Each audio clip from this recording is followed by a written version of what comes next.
হ্যাঁ গাইস, তোমরা কি ভাবছো আজকে আমি কোথায় যাচ্ছি? কারণ কিছুদিন আগে আমি আমার অনলাইনে দুটো প্যান্ট অর্ডার দিয়েছিলাম, সেগুলোই আজকে আসতে চলেছে।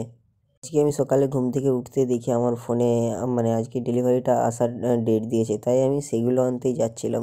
আমার বাড়ি থেকে কতকটা পথ অতিক্রম করার পর দেখি ডেলিভারি আঙ্কেল দাঁড়িয়ে আছে। তারপরে সেখানে আমি কাউকে আমার ওটিপি নম্বরটা দিয়ে দিলাম। ওটিপি নম্বরটা দেওয়ার পরেই কাকু আমাকে আমার ডেলিভারিটা দিয়ে দিল।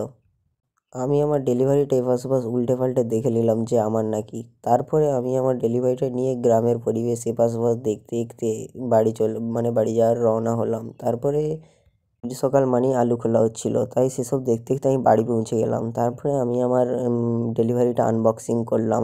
আনবক্সিং করতেই দেখি না সেই প্যাকেটটা থেকে দুটো প্যান্ট বেরালো। কারণ আমি দুটো প্যান্ট অর্ডার দিয়েছিলাম, সেই দুটো প্যান্ট আমি খুলে ভালো করে দেখলাম যে মানে আমার সাইজে হচ্ছে কি না। তারপর দেখলাম ঠিকঠাকই আছে। একটা প্যান্ট ছিল কালো আর একটা প্যান্ট ছিল নীল।